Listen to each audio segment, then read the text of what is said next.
Babbage Lovelach, dua pemikir jenius di balik kelahiran komputer. Di era digital yang serba cepat ini, sulit membayangkan hidup tanpa komputer, smartphone, atau internet. Namun, pernahkah Anda berhenti sejenak untuk memikirkan dari mana semua keajaiban teknologi ini bermula? Jawabannya membawa kita kembali ke abad ke-19, ke benak dua pemikir luar biasa yang meletakkan fondasi dunia komputasi modern, Charles Babbage dan Ada Lovelace. Charles Babbage, sang bapak komputer dengan mesin analitiknya. Charles Babbage, seorang matematikawan, filsuf, penemu, dan insinyur mekanik Inggris, adalah sosok yang secara luas dikenal sebagai bapak komputer. Pada masanya, pekerjaan perhitungan seringkali membosankan, rawan kesalahan, dan memakan waktu. Babbage memiliki visi revolusioner untuk menciptakan mesin yang tidak hanya menghitung, tetapi juga dapat diprogram untuk melakukan berbagai tugas komputasi. Visi inilah yang melahirkan ide tentang mesin analitik pada tahun 1830-an. Berbeda dengan mesin-mesin penghitung sebelumnya yang hanya dirancang untuk satu jenis operasi, mesin analitik adalah desain untuk mesin komputasi mekanis serbaguna. Desainnya mencakup fitur-fitur yang mirip dengan komputer modern, seperti unit aritmatika logis, disebut mil, kontrol aliran dalam bentuk percabangan kondisional dan perulangan, serta memori terintegrasi, disebut store. Bayangkan, di tengah era uap dan roda gigi, Babbage sudah membayangkan sebuah mesin yang mampu memanipulasi data secara kompleks.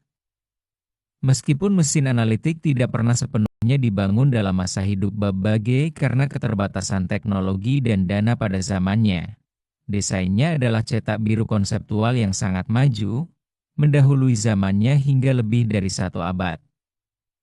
Ada Lovelace, matematikawan pembuka jalan era pemrograman. Namun, kisah mesin analitik tidak akan lengkap tanpa menyebut Ada Lovelace.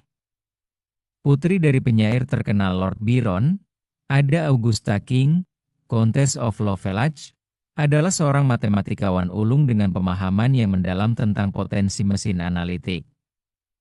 Ia berinteraksi dan berkolaborasi erat dengan Babbage, dan pemahamannya terhadap mesin tersebut melampaui pemahaman banyak orang sezamannya.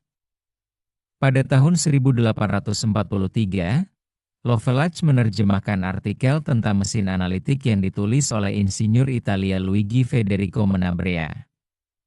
Dalam catatannya yang voluminous untuk terjemahan tersebut, Lovelace tidak hanya menjelaskan cara kerja mesin secara rinci, tetapi juga menambahkan wawasannya sendiri yang brilian. Disinilah ia menulis apa yang diakui secara luas sebagai algoritma pertama yang dirancang untuk dilaksanakan oleh mesin. Algoritma ini adalah serangkaian instruksi langkah demi langkah untuk menghitung angka Bernoulli menggunakan mesin analitik. Lebih dari sekadar prosedur perhitungan, Lovelace menyadari bahwa mesin analitik memiliki potensi untuk memanipulasi simbol apapun, tidak hanya angka, selama itu dapat direpresentasikan secara numerik. Ia bahkan mengantisipasi bahwa mesin tersebut suatu hari bisa menciptakan musik, seni, atau bahkan sains. Ini adalah pemahaman mendalam tentang konsep komputasi umum, bukan sekadar kalkulator canggih. Warisan yang melampaui zaman. Meskipun mesin analitik tetap menjadi visi yang belum terwujud di abad ke-19, ide-ide dan prinsip-prinsip yang dikembangkan oleh Babbage dan Lovelace menjadi cetak biru fundamental bagi perkembangan komputer digital di abad ke-20. Babbage memberikan hardware, konsep desain mesin yang revolusioner, sementara Lovelace memberikan software, atau, lebih tepatnya, konsep dasar algoritma dan pemahaman tentang bagaimana mesin semacam itu bisa diprogram untuk melakukan tugas-tugas yang kompleks dan bervariasi. Bersama-sama, mereka adalah arsitek konseptual dari dunia digital kita. Charles Babbage sebagai visioner di balik mesin, dan Ada Lovelace sebagai pemrogram pertama yang melihat potensi tak terbatas di baliknya. Setiap kali kita menggunakan komputer, smartphone, atau bahkan sekadar mengklik mouse, kita sebenarnya berdiri di atas pundak pemikiran cemerlang mereka yang telah meramalkan masa depan jauh sebelum teknologi siap untuk mewujudkannya. Mereka berdua adalah bukti nyata bahwa inovasi sejati seringkali dimulai dari ide, dari imajinasi yang berani melampaui batasan zaman. Bagaimana menurut Anda? Seberapa besar pengaruh Babbage dan Lovelace terhadap dunia modern kita? Bagikan pendapat Anda di kolom komentar. Terima kasih.